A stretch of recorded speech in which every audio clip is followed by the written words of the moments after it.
L'chaim, l'chaim. Des fois dans la vie, on perd beaucoup de temps, beaucoup d'énergie pour différentes choses et que malheureusement on aurait pu s'en passer et continuer notre vie beau et bien, tranquillement, en focalisant sur des choses qui sont positives. On raconte, une fois, il y avait un village qui faisait du miel. Ils avaient une très belle ruche, beaucoup d'abeilles, beaucoup de miel. Mais malheureusement, chaque année, il y avait un ours qui venait. Et l'ours prenait tout ce qu'il y avait, je ne sais pas, chaque année ou chaque saison, il prenait tout le miel qu'il y avait. Ça rendait fou les gens du village. Comment on veut le miel, on a besoin de ce miel. C'est vital pour nous, on le veut. Comment l'ours peut venir les prendre à chaque fois? Qu'est-ce qu'ils ont fait? Une fois, quelqu'un qui a eu comme ça, un ingénieur, entre guillemets, qui a trouvé une seule solution. Et il a pris un bâton et il l'a mis sur la ruche. Mais c'est pas juste un bâton.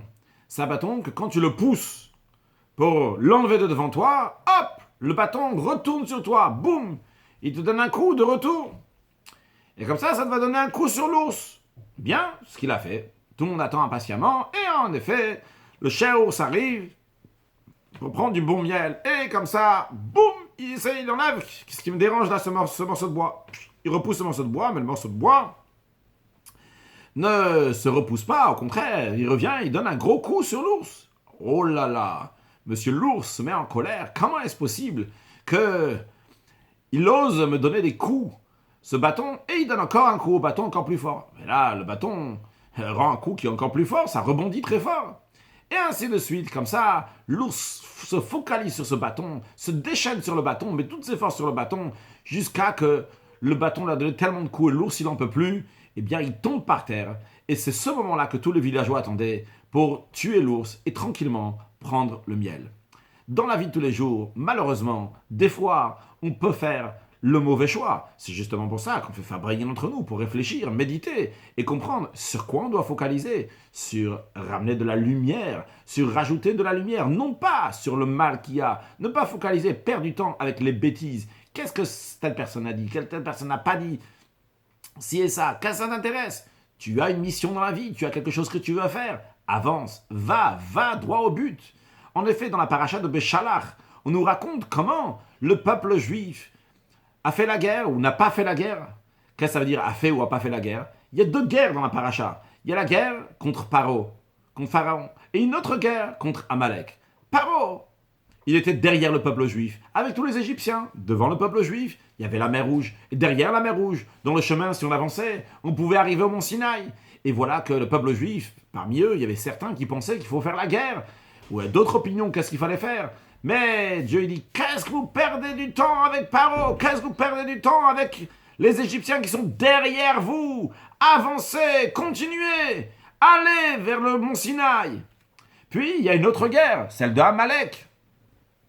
Qu'est-ce qui se passe lorsqu'Amalek vient et fait la guerre contre le peuple juif? Dieu il dit, allez, faites la guerre contre Amalek. Allez vaincre Amalek. Et en effet, Moshe Rabbeinu il envoie son futur successeur, Yehoshua, son élève, et il lui dit, va, fais la guerre contre Amalek, choisis-nous des Anshe Moshe, des gens de Moshe, des Chassidim de Moshe Rabbeinu qui vont aller faire la guerre contre Amalek, etc. Alors Rabbi demande, mais pourquoi? Pourquoi Paro, il faut l'ignorer? Et pourquoi avec Amalek, il faut faire la guerre? Le Rabbi donne une réponse extraordinaire, logique comme tout, simple comme tout, mais c'est un message fondamental dans la vie. Le Rabbi est en train de dire comme ça. Il dit, lorsqu'Amalek, il est derrière, lorsque l'ennemi, il est derrière toi, c'est le cas de Paro. Paro, il est derrière toi. Et toi, devant toi, tu as un but. Tu as le mont Sinaï qui est devant toi. Va, avance, laisse Paro derrière. Qu'est-ce que tu te retournes? Maintenant, allez, rentrer dans la boue de Paro, dans toutes les bêtises des Égyptiens, la grossièreté égyptienne pour aller retourner ton visage vers eux. Ne le regarde même pas. Avance. Il y a le mont Sinaï devant toi. Par contre, lorsqu'il s'agit de Amalek, et Amalek il est devant toi, il y a le mont Sinaï et tu veux aller au mont Sinaï, Amalek il est devant toi, il n'y a pas le choix. Ok, à ce moment-là, tu vas aller faire la guerre avec Amalek. Tu vas envoyer des Anshe Moshe, des gens fidèles à Moshe Rabbeinu, des Chassidim du Rebbe, ceux qui sont attachés à Moshe Rabbeinu. Et eux, ils vont aller réussir la guerre contre Amalek. Amalek, qui est la même valeur numérique que Safek. Quand on prend la Aïn, même Lamed Kouf, la valeur numérique c'est 240, qui se correspond à Safek, qui est aussi la valeur numérique 240. Amalek, il vient, il met des doutes, etc. La personne, elle était tout chaud, elle voulait aller vers le mont Sinaï. Et Amalek, il commence à dire, oui, mais est-ce que c'est vrai? Est-ce que vraiment il faut étudier la Torah? Est-ce que vraiment il faut accomplir les mitzvot? Oui, c'est vrai, bon, c'est vrai, le rabbi l'a dit, Mashiach, il arrive, mais, etc. Ce Amalek-là, il faut l'enlever complètement, il faut faire la guerre. Au moins, si tu n'arrives pas à l'enlever, va yachalosh, au moins l'affaiblir, au moins qu'il va arrêter de déranger. Il faut se réchauffer, il faut faire la guerre contre lui. Parce qu'il est devant toi.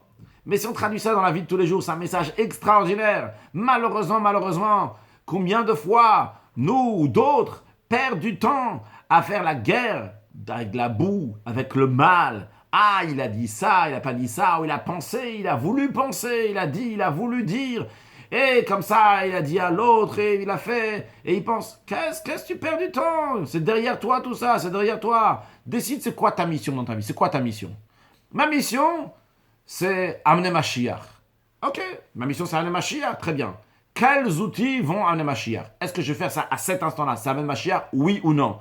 Si je vais patauger dans cette boue-là, est-ce que ça va amener Mashiach ou pas? Si tu penses que oui, alors vas-y, va patauger là-bas. Mais si tu penses, je sais pas si c'est bon mot, patauger ou pas, mais en tous les cas, marcher dans la boue, être dans la boue, se trouver là-bas. Ok, si tu penses que c'est ça, vas-y. Mais si tu penses que pour amener Mashiach, trouver quelque chose de positif, quelque chose, une lumière, avancer, eh bien avance, trouve quelque chose de positif, mets-toi un but dans ta vie. Mon but, c'est qu'un juif va étudier encore la Torah. Mon but, c'est qu'encore un juif va étudier la chassidoute. Alors, cette action-là que je vais faire, est-ce qu'elle va aider pour qu'un juif va étudier la Torah, oui ou non? C'est la question que je dois me demander. Est-ce que ça va aider pour qu'un juif va étudier la chassidoute, oui ou non? Est-ce que ça va aider pour qu'un juif va donner plus de tzedaka, oui ou non?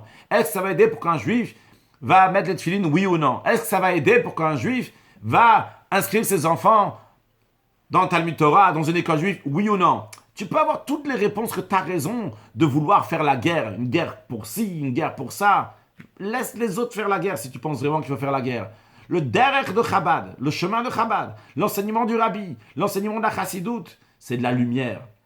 Il est écrit dans le Talmud, là-bas c'est dans un autre contexte, mais les mots qui sont dans le Talmud, c'est Anan Pale de Imama Anan. Nous sommes des ouvriers du jour. Des ouvriers du jour, ça veut dire qu'on est là, notre Chassidoute c'est traduit, nous sommes des ouvriers, des gens qui sont là pour amener de la lumière.